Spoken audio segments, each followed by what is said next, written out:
சுகமும் ஆற்றலும் பெற ஜெபம். இறைவனை பற்றிய அறிவில் நான் வளர்ந்து கொண்டிருக்கிறேன். அவரது வலிமையால் நான் ஆற்றல் பெறுகிறேன். இருளின் பிடியிலிருந்து விடுதலை பெற்று இறையரசின் பிள்ளையாகிறேன். நான் கடவுளுக்கு பிறந்தவன். என்னுள் உலகை வெல்லும் நம்பிக்கை குடிகொண்டுள்ளது. ஏனெனில் என்னுள் இருப்பவர் இவ்வுலகில் இருப்பவனை விட வலிமை மிக்கவர். அருள் பொழிவு பெற்றவர் எனக்கு அருள் பொழிவு செய்வதால் நான் அனைத்தையும் செய்ய வல்ல ஆற்றலை பெறுகிறேன். இறைவனிடமிருந்து வரும் மகிழ்ச்சியே எனது ஆற்றல். ஆண்டவரே என் வாழ்வின் பலம். இறைவனிடமிருந்து கிடைக்கும் அமைதியே எனது உள்ளத்தையும் மனதையும் காத்து வருகின்றது. நல்லன எவையோ, களப்பற்றது எதுவோ, நிறைவானது எதுவோ, அழகானவை எவையோ அவற்றையே நான் சிந்திக்கிறேன். என் வாயினின்று ஒழுக்கக்கேடான வார்த்தைகள் வரா. எவை கேட்போருக்கு நன்மை பயக்குமோ, எவை நல்வழி காட்டுமோ அவையே என் வாயினின்று வெளிவரும். இறுதி நாளில் இறைவனின் சினத்திற்கு ஆளாகாமல் இருக்க தூய ஆவியானவரை வருத்தமுற செய்ய மாட்டேன். இறை வார்த்தையின் உண்மையை எடுத்துரைப்பேன். ஆண்டவர் இயேசு கிறிஸ்துவுக்குள் அனைத்திலும் வளர்ச்சி காண்பேன். இப்போது எனக்குள் இயேசு ஆண்டவரின் நிலையான நிறைவான வாழ்வு இருப்பதனால் அவரது கைகளிலிருந்து என்னை யாரும் பறித்துவிட முடியாது. கடவுளின் அமைதியும் அவரது முழு நிறைவும் என்னில் குடிகொள்வதால் எதை பற்றியும் நான் கலங்குவதில்லை. என் கவலைகளை எல்லாம் கடவுள் மேல் போட்டு விடுகிறேன். ஏனெனில் அவர் என் மீது அக்கறை கொண்டுள்ளார். கவலையே, என்னை விட்டு அகன்று போ. என் பார்வையிலிருந்து இறைவனின் வாக்கு மறைந்து போக விட மாட்டேன். ஏனெனில் அதுவே எனது உயிர். அதை கண்டடைந்துள்ளேன். அதுவே என் உடலுக்கு ஆரோக்கியமும் சுகமும் ஆகும். கடவுள் என் பக்கம் உள்ளார். அவர் இப்போது என்னோடு உள்ளார். எனக்கு எதிராக யார் நிற்க முடியும்? வாழ்க்கைக்கு தேவையான அனைத்தையும் அவர் எனக்கு அளித்துள்ளார். இறை தன்மையில் எனக்கு பங்களித்துள்ளார்.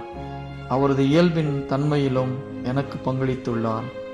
பங்காளியாகிறேன். நான் நம்பிக்கை கொண்டவன், சந்தேகப்படுபவன் அல்ல. அந்த நம்பிக்கையால் இயேசுவின் பெயரால் எல்லா தீய ஆவிகளையும் விரட்டுகிறேன். புதிய மொழிகளை பேசுகிறேன். நோயாளிகள் மீது கைகளை வைக்க அவர்கள் குணம் பெறுகின்றனர். நான் அருள் பொழிவு பெற்றவன். தனது பெயரை பயன்படுத்த இயேசு எனக்கு அதிகாரம் வழங்கியுள்ளார்.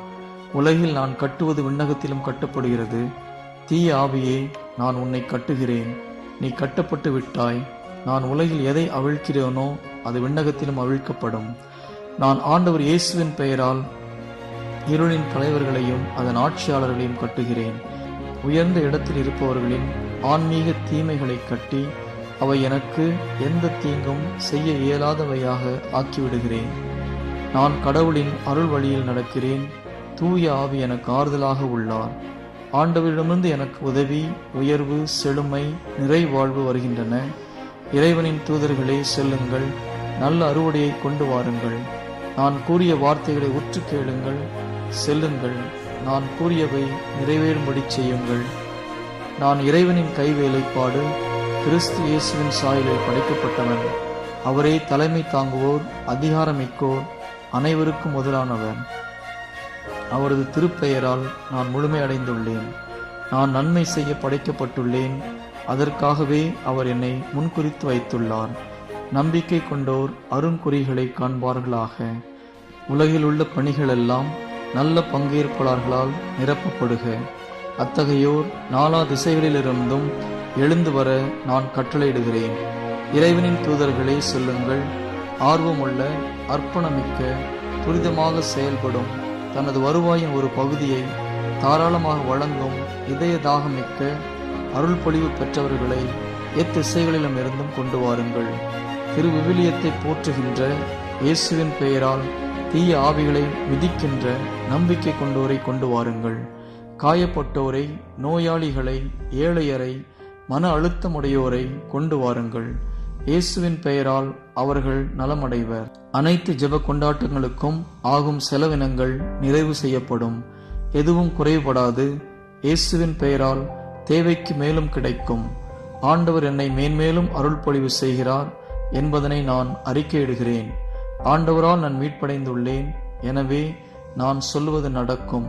ஆதலால் நான் இதுவரை கூறியவையும் ஆண்டவர் பெயரால் நடக்கும் என்பது உறுதி. ஆமென்.